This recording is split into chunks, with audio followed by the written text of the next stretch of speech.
भक्त का लक्षण क्या है? राम जी कहते हैं मम गुण गावत, मेरा गुणगान गाते ही पुलक शरीरा,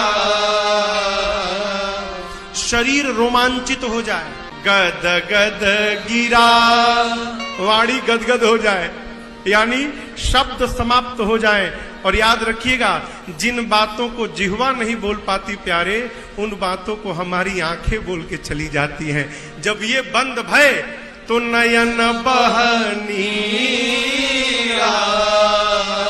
ये भगवान के भक्त का लक्षण है। बाबा सुने श्री रघुनाथ रूप उर आवा, परमानंद अमित सुख पावा। बाबा के शरीर के एक एक रोम पुलकित हो गए और जैसे परमानंद आया, शंकर भगवान मगन ध्यान रस दंड जुग, पुनि मन बाहिर रघुपति चरित महेश तब हर्षित बरन। एक दंड में 24 मिनट होते हैं, 2 दंड में 48 मिनट। भगवान शंकर मां के प्रश्न को सुनने के बाद 48 मिनट के लिए ध्यान में प्रवेश कर गए। अब इसके बाद बस समाधि बची है। ध्यान के बाद समाधि में गए तो कब आएंगे पता नहीं है। ध्यान से तो वापस आ सकते हैं, समाधि से नहीं आ सकते। अभी ध्यान में पहुंचे हैं और ध्यान का सुख भी अद्भुत सुख है। हो जागन ध्यान जनित सुख पावा, ध्यान में है। और 48 मिनट के बाद भगवान शंकर ध्यान से वापस आए बाहर।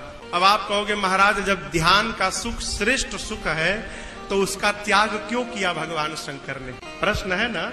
आप बाबा ने क्यों ध्यान छोड़ दिया? समझिएगा, शंकर भगवान विचार करने लगे, ध्यान में बैठा हूं, केवल मुझे सुख मिल रहा है, और यदि ध्यान से बाहर आके पार्वती को कथा सुनाने लगूंगा तो कहूंगा तो मुझे मिलेगा, सुनेगी तो पार्वती को मिलेगा, और इस कहने सुनने के व्यवहार में आगे चलकर पूरे विश्व को सुख प्राप्त हो जाएगा। इसलिए बाबा ध्यान से बाहर आ गए।